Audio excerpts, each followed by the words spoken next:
না বুঝে একটা ভুল করছি, সবার কাছে আমি ক্ষমা চাই, আমি বাঁচতে চাই। যে আজকে ছাড়ছে যে আমার মেয়ের পেটে বাচ্চা এসে রাস্তাঘাটে চললে পরে বলে যে মেয়ের বাপ। এখন আমরা বুঝতে পারতেছি সোশ্যাল মিডিয়ায় কি করতে পারে। যে আমি অনেকবার নিষেধ করার পরেও সে ভিডিও করছে। যে এই সমস্ত ভিডিও আমার বাপে দাদাই 14 গোষ্ঠী দেখি নাই। আসসালামু আলাইকুম, আপনাকে স্বাগতম আজকের আরও একটি নতুন ভিডিওতে। গাজীপুরে আলোচিত খালু ও বাগ্নের ঘটনায় এবার বেরিয়ে এলো অবাক করা কিছু তথ্য।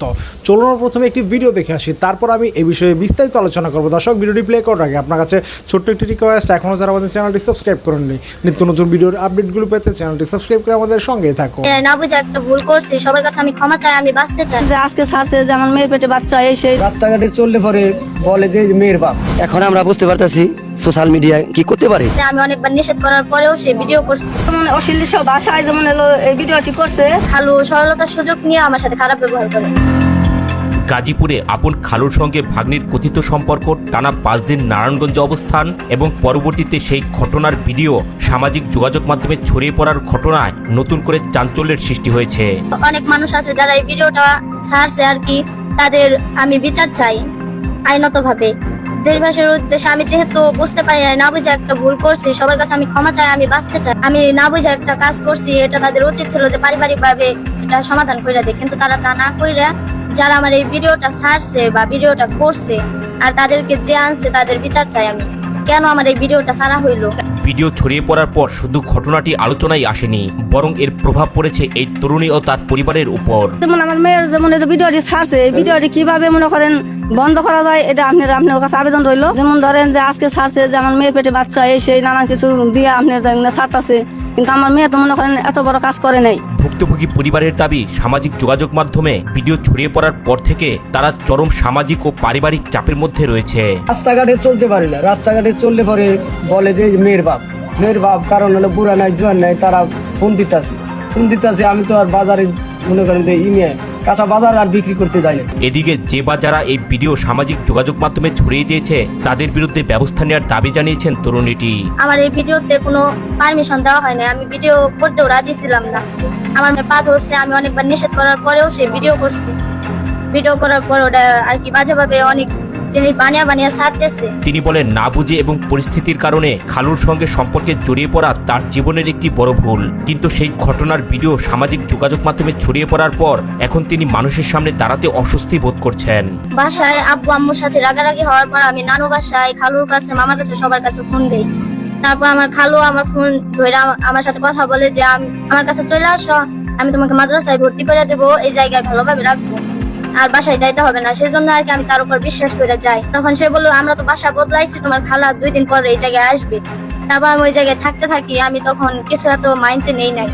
তারপর 2 দিন পরে আর কি আমার খালু সরলতার সুযোগ নিয়ে আমার সাথে খারাপ ব্যবহার করে। তরুণীর অভিযোগ, ভুলের পর ভুলভাবে তার ব্যক্তিগত বিষয় সবার সামনে চলে এসেছে, আর এই কারণে তার স্বাভাবিক জীবনযাপন কঠিন হয়ে পড়েছে।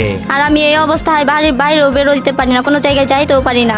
ঘটনার ভিডিও যেন সামাজিক যোগাযোগ মাধ্যমে ছড়িয়ে না পড়ে সেজন্য তারা একজন কন্টেন্ট ক্রিয়েটরের কাছে অনুরোধ করেছিলেন। তাদের দাবি, বিষয়টি সামাজিকভাবে সমাধানের চেষ্টাও করেছিলেন তারা। এখন আমরা বুঝতে পারতেছি সোশ্যাল মিডিয়ায় কি করতে পারে। আমরা তো আগে বুঝতে পারি নাই যে এই মিডিয়া কি করতে পারে। এখন আমাদের যে পর্যায়ে গেছে, আমার বোনেও এই আফসোসটা রাখতে পারতেছে না, আমরাও আফসোসটা রাখতে পারতেছি না। এখন আমার যে ভাগ্নির যে উপায়, আমরা কিভাবে এটা সংশোধন করতে পারতেছি না। পরিবারের অভিযোগ, সামাজিক যোগাযোগ মাধ্যমে ভিডিও ভাইরাল হবার পর থেকেই তাদের উপর ব্যাপক চাপ তৈরি হয়েছে। আত্মীয় স্বজন থেকে শুরু করে পরিচিত জন অনেকের কাছেই এখন তাদের নানা প্রশ্নের সম্মুখীন হতে হচ্ছে। যারা এই ভিডিও করছে তাদের আমি পায়েও ধরছি, ডাইরেক্ট পায়ে ধরছি। ভিডিওগুলো সামাজিক যোগাযোগ মাধ্যমে ছড়িয়ে পড়ার পর থেকেই পরিবারের স্বাভাবিক জীবনযাত্রা ব্যাহত হচ্ছে।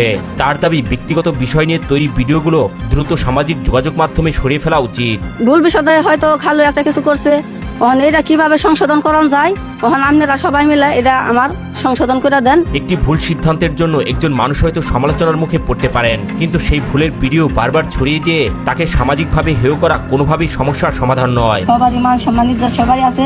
আমি মানুষ, ছোট হোক বড় হোক, সবারই তো ইজ্জত আছে। আমরা কি মানুষ না? আমরা তো মানুষ।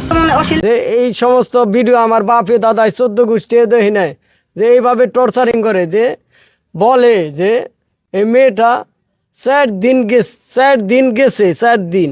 কি ধরনের টর্চারিং, যে কয়বার থাকছো, কয়বার গেছো, এই সেই এগুলা বাদ দিয়া যদি কইতো যে তোমরা কয়দিন ছিলে বাইরে, কয়দিন ছিলে, যে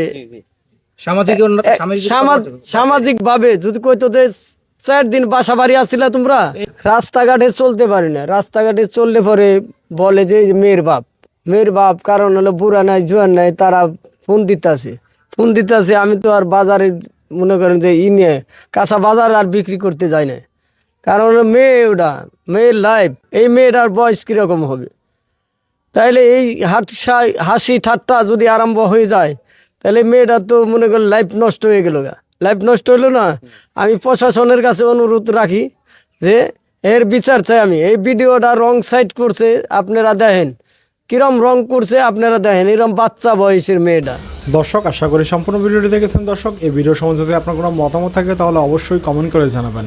ভিডিওটি ভালো লাগলে একটি লাইক করবেন। দেখা হচ্ছে পরবর্তী কোনো ভিডিওতে। সেই পর্যন্ত সবাই ভালো থাকবেন, সুস্থ থাকবেন। আল্লাহ হাফেজ।